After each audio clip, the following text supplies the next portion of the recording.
to Ole Walls' house. It's me. It's your man. It's Ole Walls. And I'm back with you, ladies and gentlemen. Episode number 111. 111. Coming your way. We're going live on a Sunday night. No notes. We're just doing it up. So, first of all, thank you, as always, to everybody. Big appreciation to everybody who watches and listens and hangs out with me and gives me feedback. So thank you to everybody.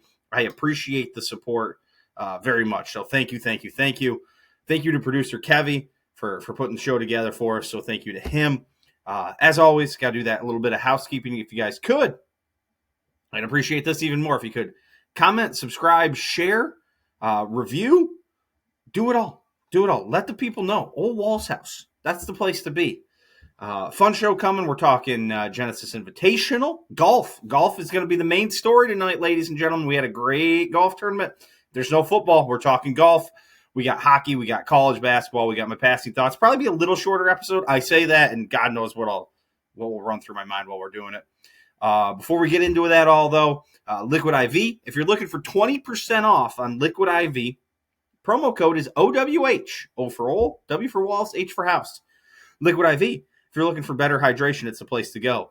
You can get better hydration than water alone, 3 times the hydration, or 2 times the hydration than water alone, 3 times as many electrolytes as the leading sports drink.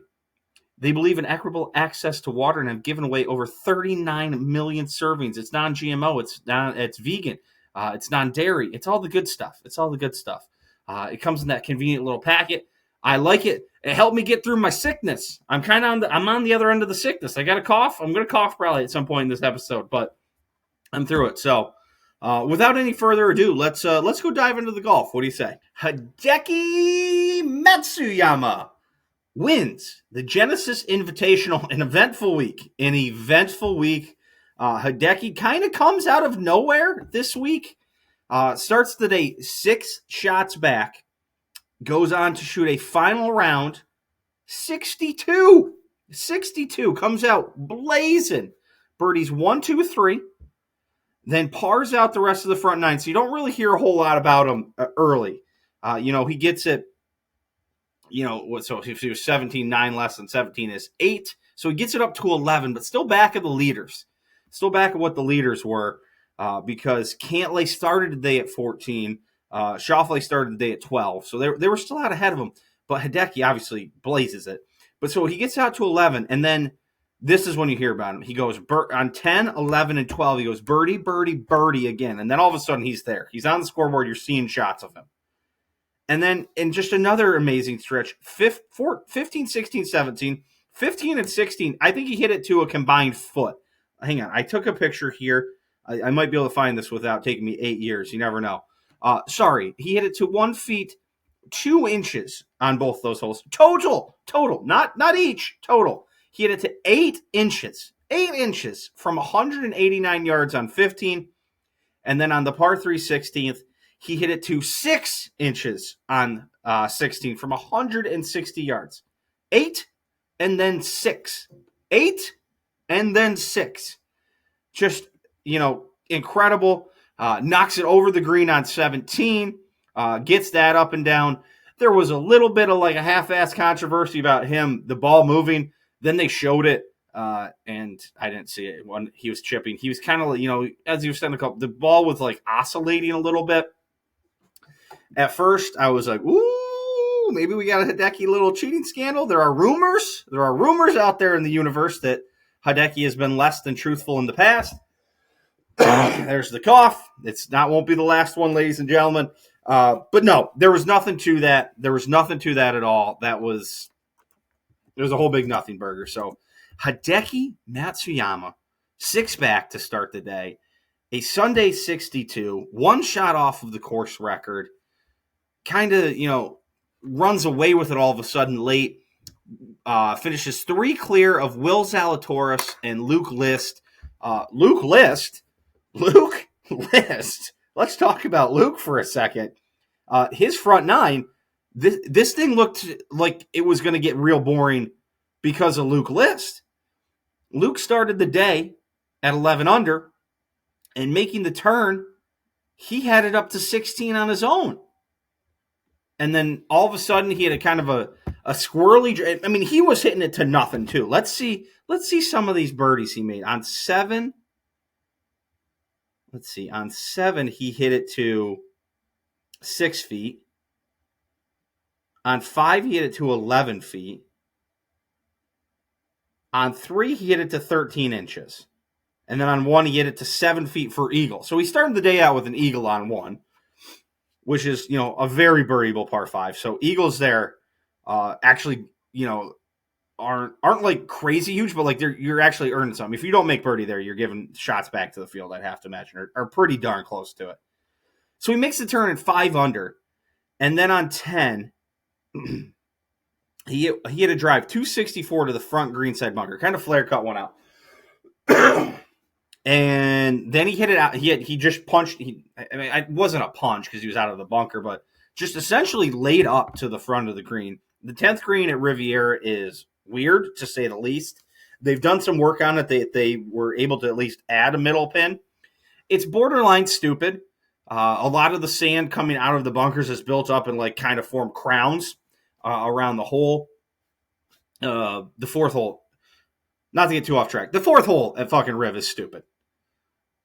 For as great of a golf course as Riv is, the 4th hole is dumb. It's like 235. You have to like land one out front of the green and just hope it hops up on. It's a par 3. It's dumb. It's dumb. Back to 10. 10 can get dumb. And 10 is a hole that used to be considered a good risk-reward hole, where some people may lay up, some people may go for it. Now everybody just goes for it, tries to chip it somewhere where they can 2-putt and gets the fuck out of there. If you can make a birdie and the hole position is good for you, then sweet. You're in a good spot. It's a hole it's probably not that good of a hole. I know they were talking about this on the pre-show, No Laying Up. They were saying, what is another like hole that's comparable? I don't even remember what the exact term was. Like good hole that's not really a good hole. Like 17 at Sawgrass. It's just a giant green floating out in the middle of the ocean. That sorry, not the ocean, a lake. That really, can penalize marginal shots, but like a bad shot can like still hit the green. It's really not that great a hole, but it adds great intrigue. Incredible intrigue, and I mentioned this a little bit. I have fucking strayed so far from the Luke List point, but I mentioned this at the start of the week or last week when talking about this. Good golf courses to me produce good fields that produce good, down the stretch, that produce good winners, that can produce compelling tournaments. Riv does that almost all the time. I was talking with a friend of the pod, Mr. Matt Wader. We were talking about watching a tournament at Riv back in, it was the Northern Trust at the time, when we were back in college. And Phil, they ended up showing the videos. Phil made a putt on the 18th, and Keegan made a putt on the 18th. They go into a playoff with Bill Haas. So you can look back at the history of this event, and you can see that there are good winners, good events. I mean, last year, John Rahm and Max Homa. 2 years ago, Joaquin Neiman, Colin Morikawa, and Cameron Young were barreling down the stretch at him. 2021, Max Homa and Tony Finau in a playoff. 2020, Adam Scott, kind of a list of a weird bunch of people chasing him down. Scott Brown, Kang Sung Hu, or also known as Sung Kang, and Matt Kuchar. So a little bit of a weird one there, but you go back the year before. 2019, 1 stroke, J.B. Holmes, Justin Thomas. 18, 2 strokes, Kevin Na, Tony Finau behind Bubba Watson, who's won this 3 times. Dustin Johnson wins it by 7. Bubba Watson wins it 1 stroke over Jason Kokrak and Adam Scott. James Hahn in a playoff over Paul Casey and Dustin Johnson. Bubba 2 strokes over Dustin Johnson. 2013 playoff. 2012, the playoff I was talking about. 11, Aaron Badley, Stricker, Phil, Charles Howell, Adam Scott, a couple Mike Weir. So, Riv, good golf course that produces good tournaments won by good players with good, exciting finishes. It's a winner of a course. So just remember that when someone rants on about how great a golf course architecture is, blah, blah, blah, blah, blah, blah. Just remember that when they do. Like, this is a course that is the golf course architect nuts will fall all over, but it's a good golf course because it produces good golf tournaments and produces good winners. Luke List. We're back to Luke List. From there, from like 80 feet, I think it was 80 some feet. Let's get back to it. Luke List on the 10th here. Play-by-play. Yes. 87 feet, 8 inches. He left himself a 10-footer for par. Misses the 10-footer and then never really recovered. He bogeys 12 and 15 before finally making a birdie on 17. Shoots a final round 68, which is respectable. It's just when you come off a front 930, take the solo lead and look like this thing's all but over and this thing's about to get boring, not so much the case. It doesn't feel as good at the end of the day. Then after all that started happening, we had a 5-way tie at the top. We had Luke List. Hideki got himself involved. Will Zalatoris. And then the final pairing of Cantlay and Schauffele. Cantlay and Schauffele, not their best performance. Sorry, excuse me. I told you, this cough is going to, as I talk more and more, it's probably going to keep coming throughout the pod. Cantlay, not his best performance. Does not make a birdie on the front 9. Does not make a bogey. Shoots an even par, 35. Bogey's 10. Bad bogey. Comes back and makes birdie on 11 after hitting a really good shot in there. But then gives it right back on 13 and 15. Makes a bomb on 18 just to get it to 1 over to finish tied for 4th. But not his best performance. Xander Schauffele, not his best performance. He got up there tied and then made 3 bogeys in a row after he holed out for Eagle on 11. But yeah, it just didn't work out for those guys in the final group. Shocking. They were like a hole behind most of the day. Oh, excuse me. I apologize, people. Deal with me. Other good rounds. Adam Hadwin, 6 under. Adam Hadwin, next best round of the day. So Hideki, back 930. 9 under 62. Adam Hadwin, 6 under 65. Nobody else better than a 4 under 67. So that is a really, really impressive round from Hideki. Just kind of scanning down the board here. Tom Hoagie, 4 under to move up and make himself some cash. Tommy Fleetwood, a guy I didn't really see at all, 4 under on the day. Scotty Scheffler, we're going to get there. 3 under, T10 for Scotty. Victor Hovland, a guy you really didn't really hear or see a lot of.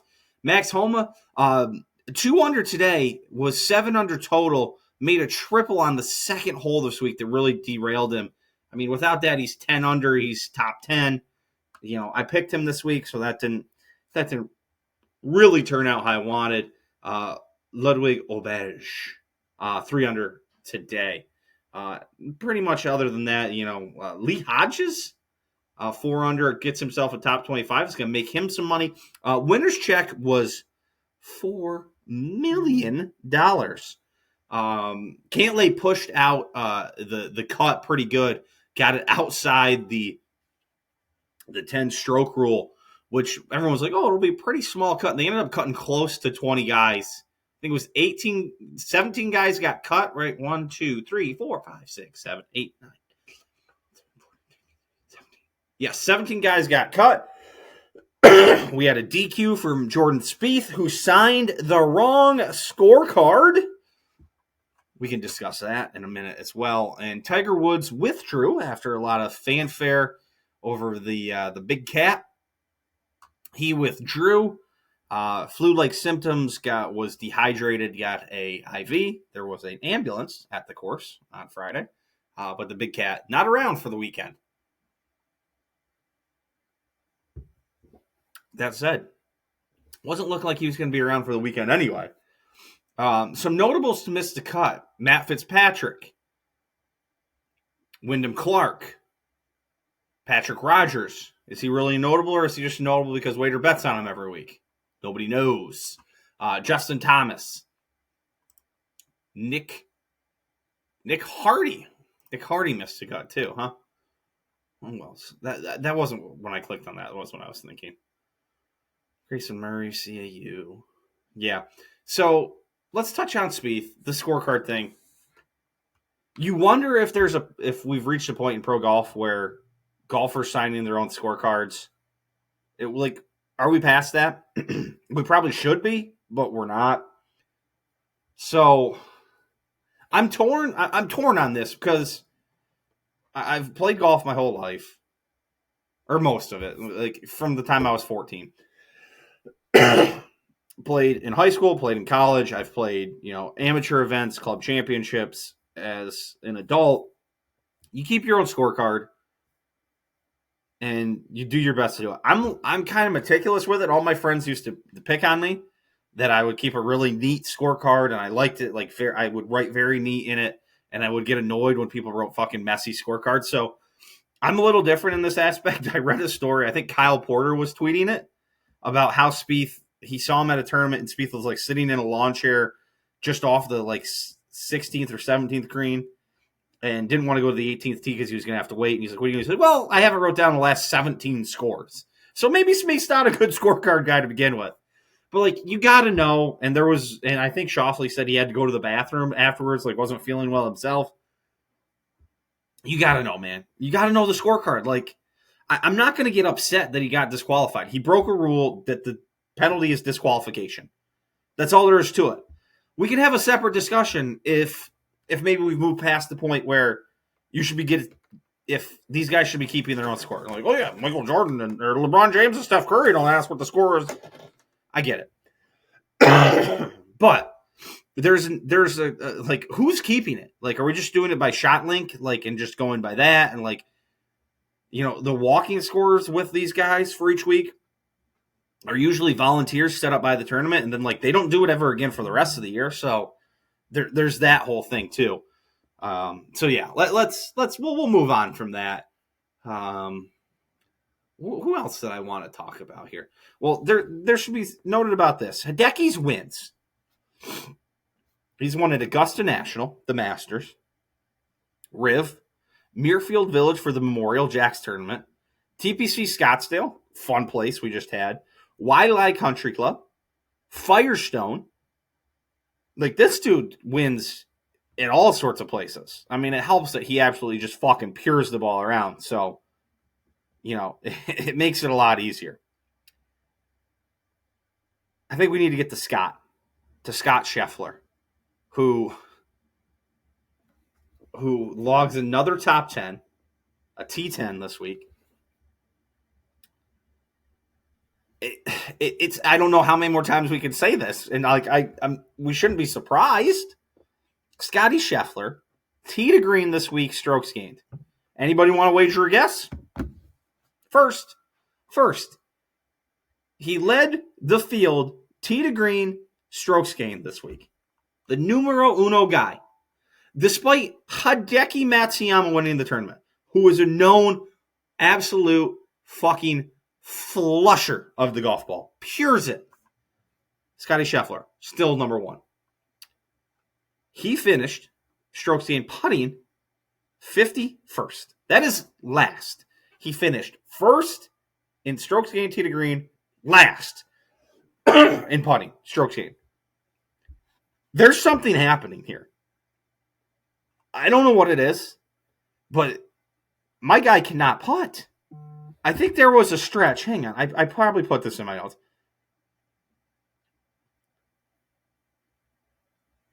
No, there wasn't. I didn't put it in my notes. Nope, no notes. I could have swore I saw a stretch where Scotty was just missing putts. Like, this is incredible. Dead last. He finished. He was last in putting and finished top 10. My guy can't. If my guy putts average, like if he finishes 25th, he's in this tournament. You have to imagine. Maybe I can find 25th. Like, how many strokes did he lose to the field? God, where do we find this? Where do we find it? I just saw the.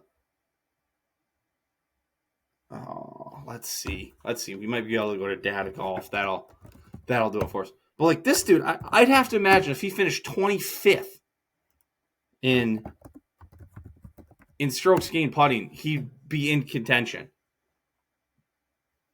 Okay. Oh God. The problem is I can't fucking understand this website is the problem. Live model? Does live model get me what I want? Okay. Here we go.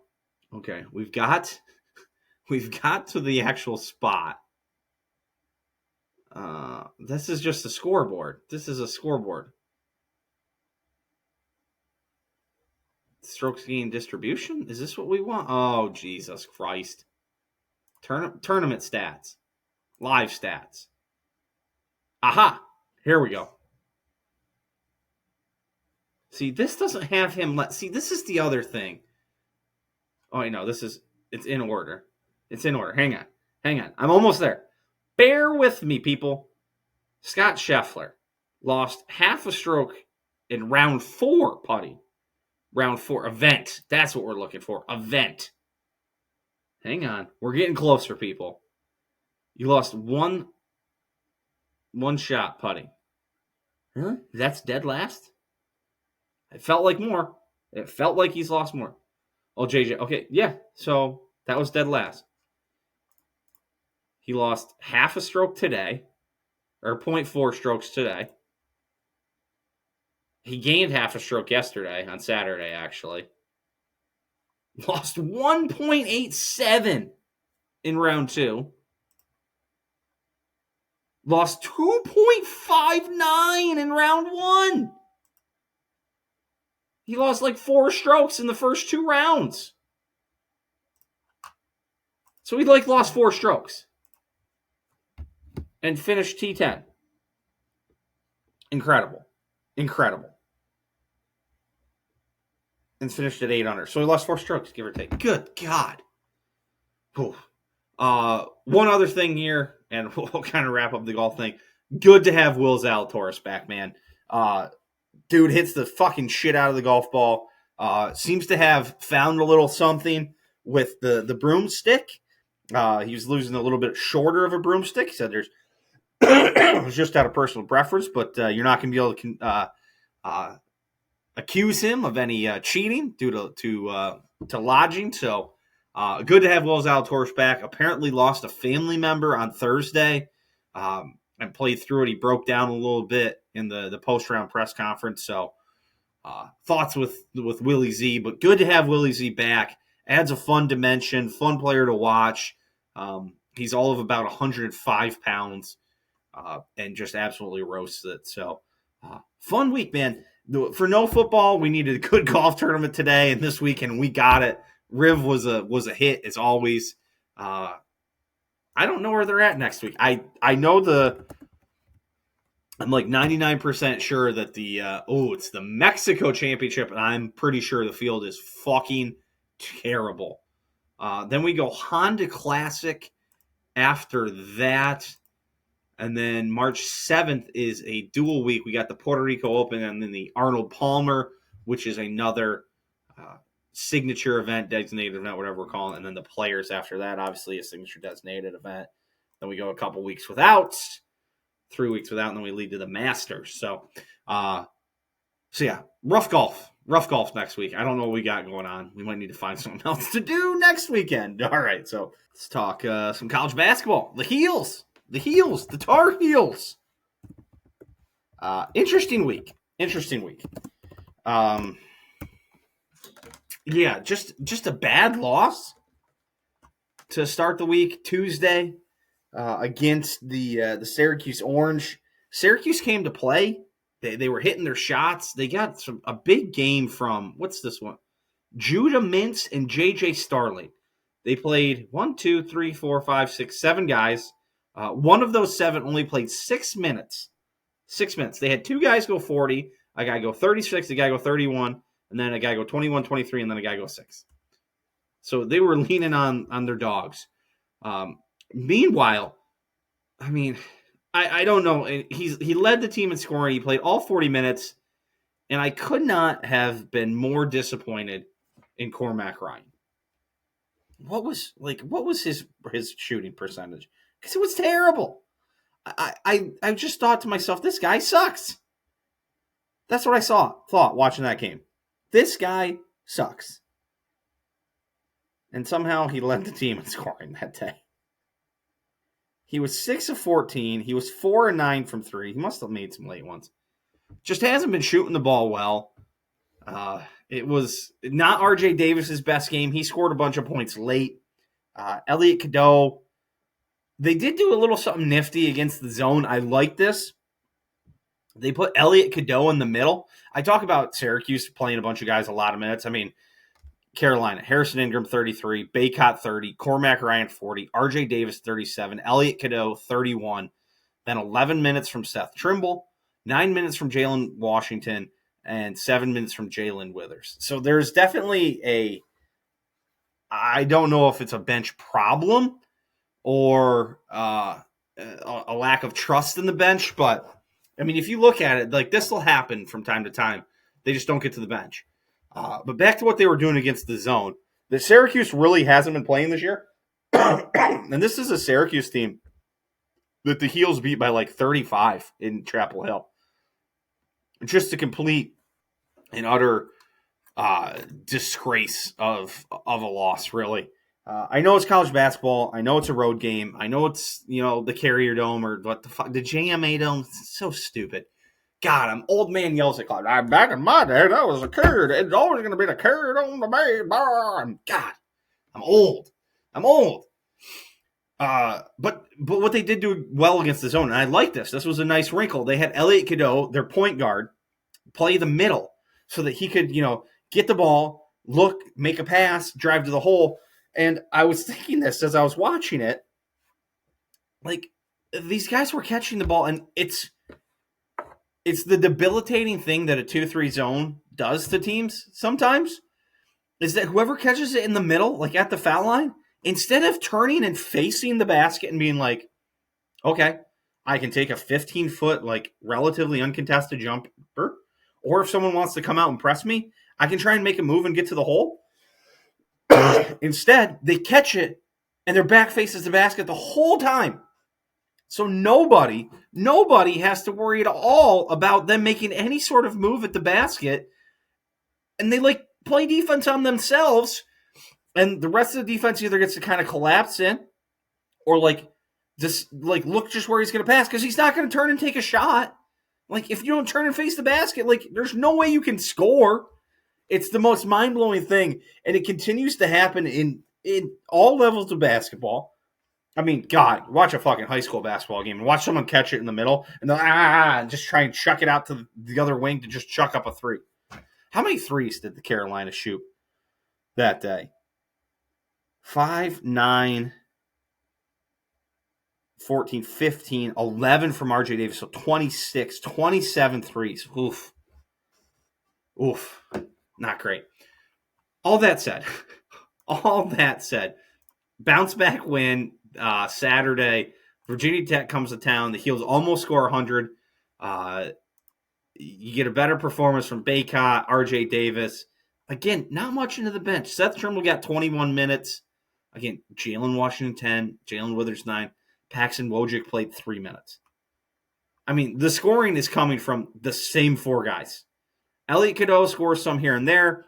Trimble scores a little bit. Jalen Washington and Jalen Withers get some, like, trash buckets. But, I mean, it's Harrison Ingram. It's Armando Baycott. It's RJ Davis, and it's Cormac Ryan. I mean, that's where it's coming from. So they get the bounce back win, though, which I guess is the important thing. Don't play again until Saturday. Saturday, they go to Virginia. A Virginia team that's been playing some of their better ball of late.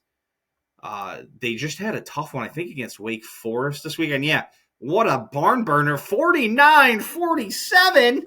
All the fucking points in the world. They did just drop one to Pitt, but before that, they'd won a number of games in a row. Before that, the last time they had lost was to Wake Forest back on January 13th. They'd beaten Virginia Tech, Georgia Tech, NC State, Louisville, Notre Dame, Clemson, Miami, Florida State again, and then just lost to Pittsburgh. But grinded out a real high-scoring affair against Wake Forest. So that's okay. Virginia and Wake Forest scored as many points as North Carolina did on Saturday. Exactly as many points. 47-49. That's 96. Unreal. Yeah, so North Carolina, they head to Virginia this weekend. Then they got a tough stretch. They go Miami, North Carolina State, both solid teams. Another in-state rival, and then they finish the following week, host Notre Dame, and then at Duke, Cameron Indoor to finish up the season. So, slow week this week with just the one game, but an important game. Virginia can buck up the game. 96 points probably ain't going to be scored against Virginia next weekend. So we'll see how that goes. Flyers. The Stadium Series, not great.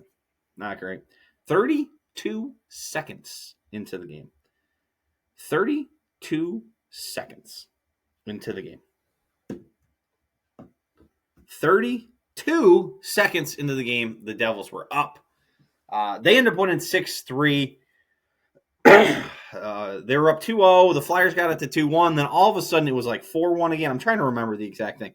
There were a couple stretches where the Flyers made it relatively competitive, and then it just got out of hand again very quickly. So 32 seconds, 2-0. Then it goes 2-1, and about 9 minutes later, it's 3-1. Then it's 4-1.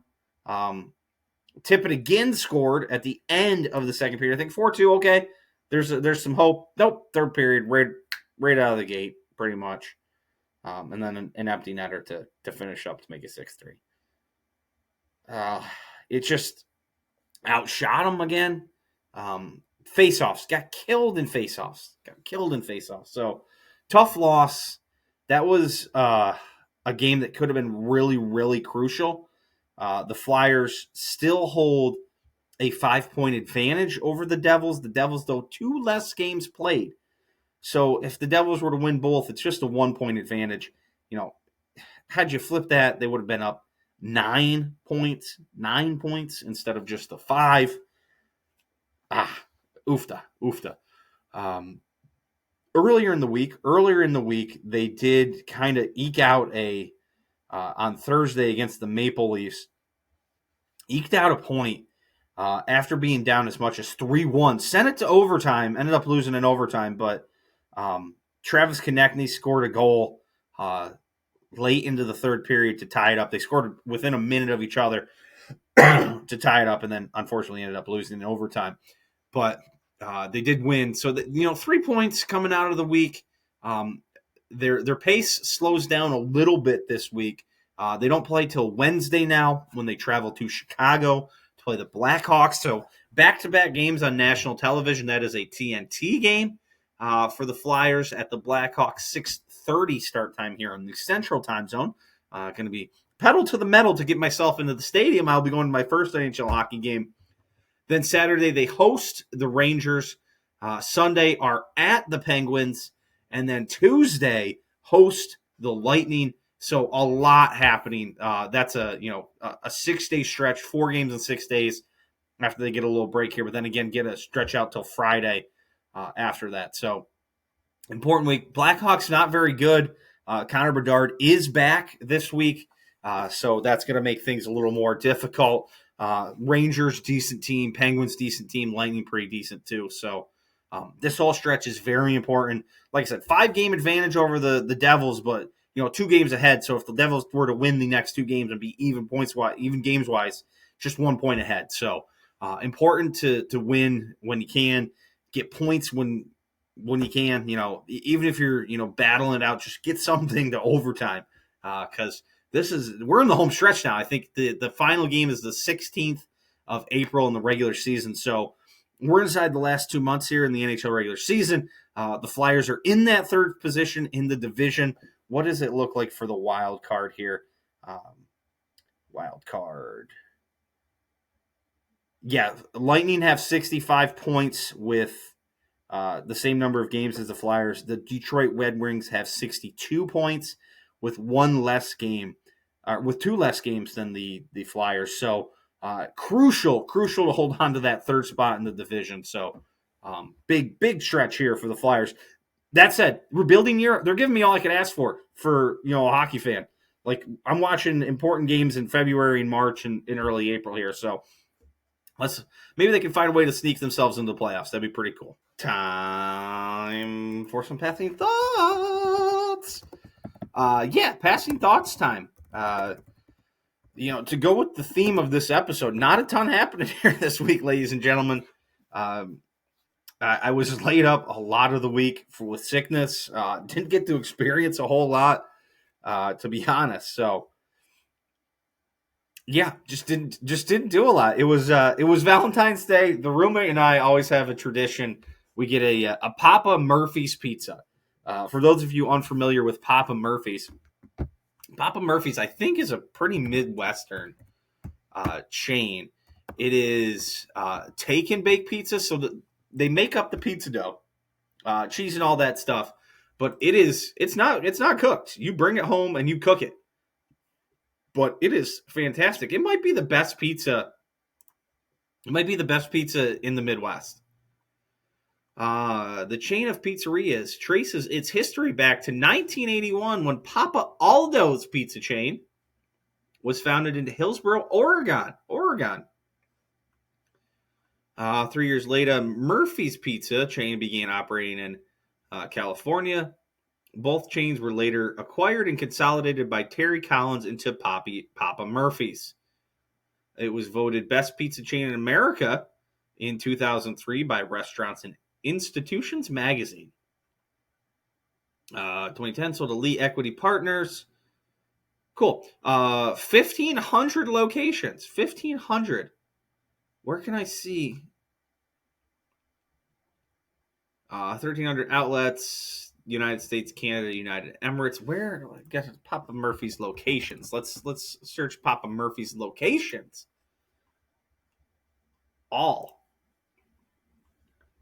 Alabama, Alaska, Arizona, Arkansas, California, Florida, Georgia, Idaho, Illinois, Indiana, Iowa, Kansas, Kentucky, Louisiana, Michigan, Minnesota, Mississippi, Missouri, Montana, Nebraska, New Mexico, North Carolina, North Dakota, Oklahoma, South Carolina, South Dakota, Tennessee, Texas, Utah, Washington, Wisconsin. So no Northeast. You have everything. You have South, Southwest, Midwest, Utah, Colorado. So you have kind of the mountain states. The Carolinas are on here, or at least North Carolina, South Carolina. But no Virginia, no Maryland, no Pennsylvania, New York, anywhere up in the New England states. So yeah, so kind of a Midwest and West Coast kind of thing. But it's fantastic. You pick it up. It's got a tray that it can go right in the oven. It's got a cover. It's got your thing on it that gives you the directions, the paper. Rip the plastic covering off, slide that bitch in the oven. 15, 20 minutes, you're good to go. They make a fantastic. The roommate picked up a pull-apart garlic bread, like a garlic monkey bread. Ooh, that might have been better than the pizza. They also make tremendous cookie dough. I mentioned I've been sick. I was sick last week. Made some tomato soup. Tomato soup, good for the soul. I like just Campbell's condensed tomato soup. Like, rip open the top, dump it in, fill that bitch with milk. I know on there it says water. If you put water in there, I don't want to know you, man. I don't want to know you. The milk is so much better. I can't imagine having Campbell's tomato soup with water. Ew, disgusting. What do you pour? Put some milk in there. Probably is. I shouldn't have said that. That was mean. But milk is good. Might as well stay on the food kind of train here. For those of you people who are flyers, like airline flyers, not Philadelphia Flyers, you're probably familiar if you fly. I know Delta does it because Delta has it engraved with their own thing. The Biscoff cookies. I think American has them too. Those Biscoff cookies, I think they're like made to go with coffee. Sorry, I got something in my eye here. But I love those things. And I always talk to my wife. I'm like, I fucking love these things. Da, da, da. And she's always like, and you're like impossible to find in supermarkets. I think she ordered them on Amazon to get these. But I found a Biscoff cookie cheesecake recipe and sent to the roommate. And she whipped it up. And oh my God. The roommate's too good of a cook, a baker, really, too. She loves to bake. Not good for Ole Walls' waistline down here. But, man, that Biscoff cookie cheesecake, oh, it's got, you make the crust out of, crumbled up Biscoff cookies.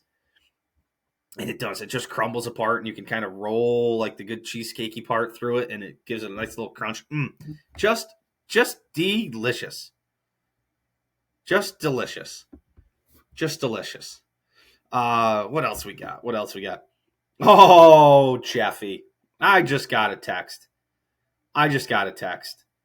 that there is no more overrated and god-awful meal out there than In-N-Out. Hot garbage, he says. Jeff's a fucking idiot. Jeff Slanovic, we'll have it out here. I'll say it to your face. I'm gonna text it to you right now. You are an idiot. That happened live. Well, you can see you are an idiot, probably. You probably can't see the white. But I'll stand by that. In-N-Out's fucking delicious. And it's not $75 like Five Guys is. So, all right. Moving on from the food. The GOAT. The GOAT's birthday was yesterday, February 17th. Michael Jordan turned 71. The best basketball player of our lifetime. No doubt about it. Shares a birthday with a friend of the pod, Mr. Eric Appley. We might see Eric here in March to make some picks with us. Who knows? Eric's kind of flaky. You never know if he's going to join us or not. But Michael Jordan, 61st birthday. While we're talking basketball, Caitlin Clark is now the all-time leader in women's college basketball in scoring. And the way she made it, the way she passed the record, en route to scoring 49 points, and then assisting on another 30. She brought it across half court and pulled up from about 35 feet, it looked like, and just buried it. What a shot. What an absolute shot. Now, I happened to have on Basketball College Game Day at this exact time when Jay Williams was unwilling to say that Caitlin Clark is great. Unwilling to say that Caitlin Clark was great because she hasn't won a national championship. The all-time leading scorer was not great because she hasn't won a national championship. There was also, somebody brought this up, that she is the most popular college basketball player in America right now. Not most popular women's, most popular college basketball player. And I wholeheartedly agree. Who's next? Zach Edey from Purdue? Outside of that, I don't know if I can name a player on a team that's not North Carolina. I can name some guys that were from North Carolina. Tyler Nickel plays for Virginia Tech. I found that out because I watched the game. I was like, wait a second, that kid played for North Carolina. Caleb Love plays for Kansas. Is Pablo? Who plays for Duke? There's the one kid I know there, the point guard or the two guard. What's his name? I mean, I don't even know his name. Jeremy Roach. I was going to say Pablo Banchero. He hasn't played for them in a couple years. Where does Pablo Banchero? Is his name even Pablo Banchero? Paulo Banchero. He hasn't even played for Duke in a couple of years now that I think about it, probably. He played for Duke in 2022, so it's been 2 years. Caitlin Clark is the most popular college basketball player in America. She's the greatest scorer in women's college basketball history. I think there was somebody they can make an argument about before NCAA officially recognized women's basketball back in the day. But for Jay Williams to say she's not a great player is just asinine. Asinine. All right. We'll end on this one. Oh, no, we got two more things. Well, first, so walk the dog every morning, but today went to a park, went on a good hike, up a hill, down a hill, through the woods, over some rocks, up onto a bluff. There's something about a good hike that soothes the soul. It was getting nicer out here in Wisconsin. It was 40 degrees out today. The sun was out. You didn't feel like you wanted to kill yourself being outside. It was beautiful. A good hike really soothes the soul. And we'll end on this one. The Rock was back again. Cody Rhodes and Roman Reigns is set for WrestleMania, kind of interrupting plans of doing Rock and Roman Reigns. We'll see if they maybe do a Rock Reigns tag match against Cody Rhodes and Seth Rollins on night 1, and then do Reigns Rhodes on night 2. But The Rock went heel. The Rock went heel Rock on Friday Night SmackDown. The roommate was away. I cooked myself a steak, had a couple Yinglings, and me and Boomer settled in and watched SmackDown. The Rock went heel Rock. He had a nice thing where he had like a vest on. He used to wear the leather vest when he was Hollywood heel Rock, but he used to have the $1,000 shirts, and he had like a vest that like looked like one of those old $500 or $1,000 shirts, whatever he called them. He went heel Rock and was doing no sing along with The Rock. He said that's what the bloodline's cooking. He threw up the thing. Here, you know what I'm doing. It was good. It was fun. It was a nice twist.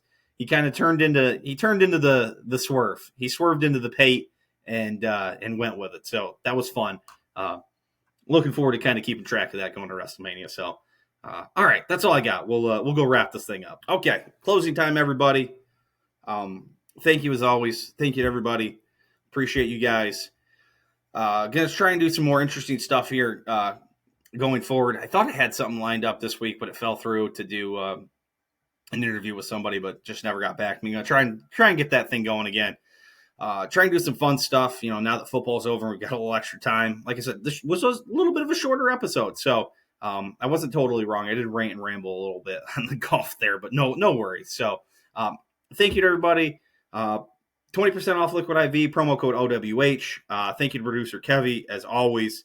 Going to be back next week. Again, hoping to do some fun stuff coming up here. Just trying to do some different stuff here now that we're kind of in the weird stretch of no football. But yeah, we'll figure it out.